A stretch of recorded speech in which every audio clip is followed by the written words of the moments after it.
ಸ್ನೇಹಿತರೆ ನಮಸ್ತೆ. ಈ ದಿನದ ಇಂಗ್ಲಿಷ್ ದಿನಪತ್ರಿಕೆಗಳಿಂದ ಒಂದಷ್ಟು ಹೊಸ ಇಂಗ್ಲಿಷ್ ಪದಗಳನ್ನ ಈ ವಿಡಿಯೋದಲ್ಲಿ ಕಲಿಯೋಣ. ನಿನ್ನೆಯ ವಿಡಿಯೋದಲ್ಲಿ ನಾನು ಒಂದು ಪ್ರಶ್ನೆಯನ್ನ ಕೇಳಿದ್ದೆ. ಉನ್ನತ ಸ್ಥಾನಮಾನಕ್ಕೆ ಇಂಗ್ಲಿಷ್ ನಲ್ಲಿ ಏನಂತ ಕರಿತೀವಿ ಅಂತ. ಕೆಲವರು ಕಾಮೆಂಟ್ ಮಾಡಿ ಸರಿಯಾದ ಉತ್ತರವನ್ನ ಹಾಕಿದ್ರು. ಕಂಗ್ರ್ಯಾಚುಲೇಷನ್ಸ್. ಸರಿಯಾದ ಉತ್ತರ ಫ್ರೆಂಡ್ಸ್ ಅಪೆಕ್ಸ್. ಅಪೆಕ್ಸ್ ಅಂತಂದ್ರೆ ಉನ್ನತ ಸ್ಥಾನಮಾನ, ಶಿಖರ ಅನ್ನುವಂತ ಅರ್ಥ ಬರುತ್ತೆ. ದಯವಿಟ್ಟು ವಿಡಿಯೋವನ್ನ ಕಡೆ ತನಕ ನೋಡಿ. ಲಾಸ್ಟ್ ಅಲ್ಲಿ ಒಂದು ಕ್ವಿಜ್ ಕ್ವಶನ್ ಇರುತ್ತೆ. ಆ ಕ್ವಿಜ್ ಕ್ವಶನ್ಗೆ ಕಾಮೆಂಟ್ ಸೆಕ್ಷನ್ ಅಲ್ಲಿ ಆನ್ಸರ್ ಮಾಡೋದಕ್ಕೆ ಪ್ರಯತ್ನ ಮಾಡಿ. ಇದರಿಂದ ಇಂಗ್ಲಿಷ್ ನಲ್ಲಿ ನಿಮ್ಮ ಶಬ್ದಕೋಶ ಸ್ಟ್ರಾಂಗ್ ಆಗುತ್ತೆ ಫ್ರೆಂಡ್ಸ್, ರಿಚ್ ಆಗುತ್ತೆ ಅಂತ ಹೇಳ್ತಾ, ಈ ದಿನದ ಮೊದಲ ಪದ ಕ್ಯಾಟಲ್ ಫೇರ್ ಅಂದ್ರೆ ಏನು ಅನ್ನೋದನ್ನ ಅರ್ಥ ಮಾಡ್ಕೊಳ್ಳೋಣ.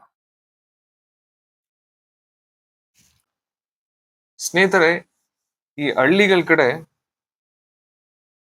ವಾರಕ್ಕೆ ಒಮ್ಮೆ ಅಥವಾ ತಿಂಗಳಿಗೆ ಒಮ್ಮೆ ಫೇರ್ ಅನ್ನುವುದು ಕಾಮನ್. ಫೇರ್ ಅಂತಂದ್ರೆ ಸಂತೆ ಅಥವಾ ಜಾತ್ರೆ ಅನ್ನುವಂತ ಅರ್ಥ ಬರುತ್ತೆ. ಸಂತೆ ಅಥವಾ ಜಾತ್ರೆ. ಕ್ಯಾಟಲ್ ಅಂತಂದ್ರೆ ಜಾನುವಾರು ಅನ್ನುವಂತ ಅರ್ಥ ಬರುತ್ತೆ. ಜಾನುವಾರು ಅಂತಂದ್ರೆ ಅದು ದನ ಆಗಿರ್ಬೋದು, ಹಸು ಆಗಿರ್ಬೋದು, ಕುರಿ ಆಗಿರ್ಬೋದು, ಮೇಕೆ ಆಗಿರ್ಬೋದು. ಇವುಗಳಿಗೆ ಇಂಗ್ಲಿಷ್ ನಲ್ಲಿ ಕ್ಯಾಟಲ್ ಅಂತ ಕರೀತಾರೆ.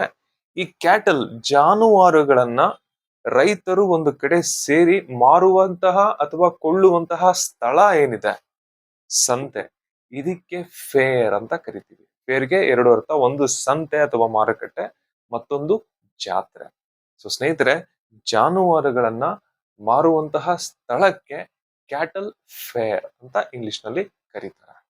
ಸ್ನೇಹಿತರೆ, ಮುಂದಿನ ಹೆಡ್ಲೈನ್ ಅಲ್ಲಿ ಎರಡು ಪದಗಳನ್ನ ನಾವು ಕಲಿಬಹುದು. ಮೊದಲನೇದು ಡಿಟೈನ್ ಅಂತ ಇದೆ, ನಂತರ ಸ್ಟೋನ್ ಪೆಲ್ಟಿಂಗ್ ಅಂತ ಇದೆ. ಫಸ್ಟ್ ಸ್ಟೋನ್ ಪೆಲ್ಟಿಂಗ್ ಅಂದ್ರೆ ಏನು ಅನ್ನೋದನ್ನ ಅರ್ಥ ಮಾಡ್ಕೋಣ. ನಂತರ ಡಿಟೈನ್ ಅಂದ್ರೆ ಏನು ಅನ್ನೋದನ್ನ ಅರ್ಥ ಮಾಡ್ಕೋಣ. ಸ್ಟೋನ್ ಪೆಲ್ಟಿಂಗ್ ಅಂತಂದ್ರೆ, ಸ್ಟೋನ್ ಅಂದ್ರೆ ಕಲ್ಲು. ಸ್ನೇಹಿತರೆ, ಈಗ ಯಾವ್ದಾದ್ರು ಈಗ ಗಣಪತಿಯನ್ನ ವಿಸರ್ಜನೆ ಮಾಡುವ ಸಂದರ್ಭದಲ್ಲಿ ಮೆರವಣಿಗೆ ಹೋಗ್ತಾ ಇದ್ದಾಗ ಕೆಲವು ಕಿಡಿಗೇಡಿಗಳು ತಾರಸಿ ಮೇಲೆ ಕುತ್ಕೊಂಡು ಅಥವಾ ಎಲ್ಲಾದ್ರೂ ಇತ್ಕೊಂಡು ಕಲ್ಲುಗಳನ್ನ ಎಸೆಯೋದನ್ನ ನಾವು ನ್ಯೂಸ್ ಅಲ್ಲಿ ಅಲ್ಲಿ ಇಲ್ಲಿ ಕೇಳಿರ್ತೀವಿ, ಓದಿರ್ತೀವಿ. ಓಕೆ, ಸೊ ಈ ರೀತಿ ಕಲ್ಲುಗಳನ್ನ ಬೇರೆಯವ್ರ ಮೇಲೆ ಎಸೆಯೋದೇನಿದೆ, ಓಕೆ, ಒಡೆಯೋದೇನಿದೆ, ಇದಕ್ಕೆ ಇಂಗ್ಲಿಷ್ ನಲ್ಲಿ ಸ್ಟೋನ್ ಪೆಲ್ಟಿಂಗ್ ಅಂತ ಕರಿತೀವಿ. ಕಲ್ಲು ತೂರಾಟ. ಕಲ್ಲು ತೂರಾಟಕ್ಕೆ ಇಂಗ್ಲಿಷ್ ನಲ್ಲಿ ಸ್ಟೋನ್ ಪೆಲ್ಟಿಂಗ್ ಅಂತ ಕರಿತೀವಿ. ಇತ್ತೀಚೆಗೆ ಬೆಂಗಳೂರಿನಲ್ಲಿ, ವೆಸ್ಟ್ ಬೆಂಗಳೂರಿನಲ್ಲಿ ಒಂದು ಮೆರವಣಿಗೆ ನಡಿಬೇಕಾದ್ರೆ ಕೆಲವು ಮೈನರ್ಸ್ ಅಂದ್ರೆ ಚಿಕ್ಕ ಹುಡುಗರುಗಳು ಏನ್ ಮಾಡಿದ್ದಾರೆ, ಕಲ್ಲನ್ನ ಎಸ್ತಿದ್ದಾರೆ. ಇದರಿಂದ ಆ ಚಿಕ್ಕ ಹುಡುಗರನ್ನ ಪೊಲೀಸರು ಏನ್ ಮಾಡಿದ್ದಾರೆ, ಡಿಟೈನ್ ಮಾಡಿದ್ದಾರೆ. ಡಿಟೈನ್ ಅಂತಂದ್ರೆ ಅರೆಸ್ಟ್ ಮಾಡ್ಬಿಟ್ಟು ಅವರನ್ನ ಬಂಧನದಲ್ಲಿ ಇಡೋದು. ಇನ್ನ FIR ದಾಖಲಾಗಿರೋದಿಲ್ಲ. ದಾಖಲು ಮಾಡೋದಕ್ಕಿಂತ ಮುಂಚೆ ಅವರಿಂದ ಮತ್ತೆ ಅಹಿತಕರ ಘಟನೆಗಳು ಸಮಾಜದಲ್ಲಿ ಜರುಗಬಹುದು ಅನ್ನುವ ಭಯದಿಂದ, ಓಕೆ, ಒಂಥರ ಪ್ರಿವೆನ್ಷನ್ ಮೆಷರ್ ಇದು ಅನ್ನುವ ಭಯದಿಂದ ಇವರನ್ನ ಜೈಲಲ್ಲಿ ಡಿಟೈನ್ ಮಾಡಿ ಇಡೋದು ಅಂತಂದ್ರೆ ಟೆಂಪರರಿ ಅವರನ್ನ ಬಂಧನದಲ್ಲಿ ಇಡೋದು. ಸೊ ಸ್ನೇಹಿತರೆ, ಸ್ಟೋನ್ ಪೆಲ್ಟಿಂಗ್ ಅಂತಂದ್ರೆ ಈ ಸ್ಟ್ರೈಕ್ ಮಾಡೋ ಟೈಮಲ್ಲಿ ಅಥವಾ ಧಾರ್ಮಿಕ ಮೆರವಣಿಗೆಗಳು ನಡೆಯೋ ಟೈಮಲ್ಲಿ ಜನರ ಮೇಲೆ ಕಲ್ಲು ತೂರಾಟವನ್ನ ನಡೆಸೋದು. ಡಿಟೈನ್ ಅಂತಂದ್ರೆ ತಪ್ಪು ಮಾಡದವರನ್ನ ಮುಂದೆ ಇವರು ದೊಡ್ಡ ತಪ್ಪು ಮಾಡಬಾರದು ಅನ್ನುವ ಉದ್ದೇಶದಿಂದ ಬಂಧನದಲ್ಲಿ ಇಡೋದಕ್ಕೆ ಡಿಟೈನ್ ಅಂತ ಕರೀತೀವಿ. ಸ್ನೇಹಿತರೆ, ಮುಂದಿನ ಆರ್ಟಿಕಲ್ ನ ಹೆಡ್ಲೈನ್ ನ ಗಮನಿಸಿ. ಅಲ್ಲಿ CM ಸಿದ್ದರಾಮಯ್ಯನವರ ಹೆಸರು ಮೆನ್ಷನ್ ಆಗಿದೆ. ಇತ್ತೀಚೆಗೆ ಸಿದ್ದರಾಮಯ್ಯನವರು ಒಂದು ಹೆಗ್ಗಳಿಕೆಗೆ ಪಾತ್ರ ಆಗಿದ್ದಾರೆ. ಕರ್ನಾಟಕದಲ್ಲಿ ಅತಿ ಹೆಚ್ಚು ದೀರ್ಘಾವಧಿಯವರೆಗೆ CM ಆಗಿ ಸೇವೆ ಸಲ್ಲಿಸಿದಂತಹ ಪ್ರಪ್ರಥಮ CM ಅಂತ. ಓಕೆ, ಈ ಸಂದರ್ಭದಲ್ಲಿ ಪತ್ರಕರ್ತರು ಅವರಿಗೆ ಒಂದು ಪ್ರಶ್ನೆಯನ್ನ ಕೇಳಿದ್ದಾರೆ, ನೀವು ಇನ್ನು ಮುಂದೆನೂ ಕೂಡ CM ಆಗಿ ಕಂಟಿನ್ಯೂ ಆಗ್ತೀರಾ ಅಂತ. ಓಕೆ, ಇದಕ್ಕೆ ಸಿದ್ದರಾಮಯ್ಯನವರು ಮತ್ತೆ ಅದೇ ಉತ್ತರವನ್ನ ಮತ್ತೆ ಅದನ್ನೇ ಹೇಳಿದ್ದಾರೆ. ಇದು ನನ್ನ ಕೈಯಲ್ಲಿ ಇಲ್ಲ, ಪಾರ್ಟಿ ಡಿಸೈಡ್ ಮಾಡುತ್ತೆ, ಹೈಕಮಾಂಡ್ ಡಿಸೈಡ್ ಮಾಡುತ್ತೆ. ಫ್ರೆಂಡ್ಸ್, ಮತ್ತೆ ಹೇಳು, ಹೇಳಿದ್ದನ್ನೇ ಪುನರುಚ್ಚರಿಸು, ಇದಕ್ಕೆ ಇಂಗ್ಲಿಷ್ ನಲ್ಲಿ ರೀಇಟರೇಟ್ ಅಂತ ಕರೀತೀವಿ ಫ್ರೆಂಡ್ಸ್. ಸೊ ರೀಇಟರೇಟ್ ಅಂತಂದ್ರೆ ಮತ್ತೆ ಮತ್ತೆ ಅದನ್ನೇ ಹೇಳೋದು. ಸಿದ್ದರಾಮಯ್ಯ ಅವರನ್ನ ಇನ್ನೂ 5 ವರ್ಷ ಬಿಡ್ಕೊಂಡು ಕೇಳಿದ್ರು ಕೂಡ ಅವ್ರು ಇದೇ ಉತ್ತರವನ್ನ ಕೊಡೋದು, ಇದು ನನ್ನ ಕೈಲಿಲ್ಲ, ಪಾರ್ಟಿ ವಿಲ್ ಡಿಸೈಡ್ ಅಂತ. ಸ್ನೇಹಿತರೆ, ಈ ದಿನದ ಕಡೆಯ ಪದ ಅನ್ವೇಲ್ ಅಂತಂದ್ರೆ ಏನು? ಸಪೋಸ್ ನೀವು ಸೈಂಟಿಸ್ಟು ಅಂತ ತಿಳ್ಕೋಣ ಸ್ನೇಹಿತರೆ.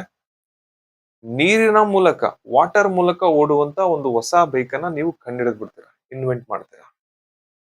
ಈಗ ಅದನ್ನ ನೀವು ಜಗತ್ತಿಗೆ ಹೇಳ್ಕೋಬೇಕು, ಬಹಿರಂಗ ಪಡಿಸ್ಕೋಬೇಕು, ಅನಾವರಣಗೊಳಿಸ್ಕೋಬೇಕು.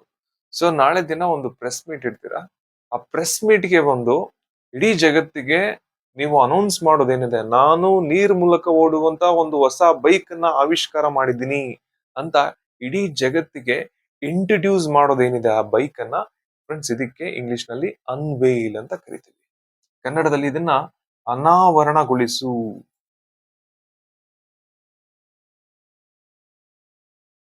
ಅಥವಾ ಬಹಿರಂಗಪಡಿಸು.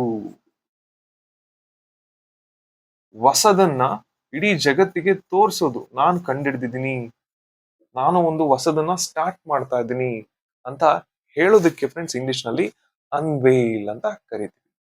ಗೌರ್ಮೆಂಟ್ ಯಾವ್ದಾದ್ರು ಒಂದು ಹೊಸ ಪ್ರಾಜೆಕ್ಟ್ ಅನ್ನ ಶುರು ಮಾಡಿದೆ ಅಂತ ಹೇಳೋದಕ್ಕೆ ಗೌರ್ಮೆಂಟ್ ಅನ್ವೇಲ್ಡ್ ಅ ನ್ಯೂ ಪ್ರಾಜೆಕ್ಟ್ ಅಂತ ಹೇಳಲಾಗುತ್ತೆ. ಸ್ನೇಹಿತರೆ, ಈ ದಿನದ ಪ್ರಶ್ನೆ: ನನ್ನ ಸ್ನೇಹಿತ ತಪ್ಪು ಮಾಡ್ದ, ಆದ್ರಿಂದ ಪೊಲೀಸರು ಅವನನ್ನ ಬಂಧನದಲ್ಲಿ ಇಡಲಾಗಿದೆ. ಈಗ ಬಂಧನಕ್ಕೆ, ಅರೆಸ್ಟ್ಗೆ ಇಂಗ್ಲಿಷ್ ನಲ್ಲಿ ಏನಂತ ಕರಿತೀವಿ?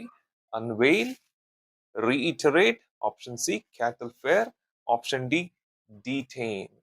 ನಿಮ್ಮ ಉತ್ತರವನ್ನ ಕಾಮೆಂಟ್ ಸೆಕ್ಷನ್ ಅಲ್ಲಿ ಹಾಕಿ ಫ್ರೆಂಡ್ಸ್. ಇಲ್ಲಿಗೆ ತರಗತಿಯನ್ನ ಮುಕ್ತಾಯಗೊಳಿಸೋಣ. ನಾಳೆ ಮತ್ತೊಂದು ತರಗತಿಯೊಂದಿಗೆ ಭೇಟಿ ಮಾಡೋಣ ಅಂತ ಹೇಳ್ತಾ, ತಮ್ಮ ಸಮಯಕ್ಕಾಗಿ ಧನ್ಯವಾದಗಳು ಸ್ನೇಹಿತರೆ.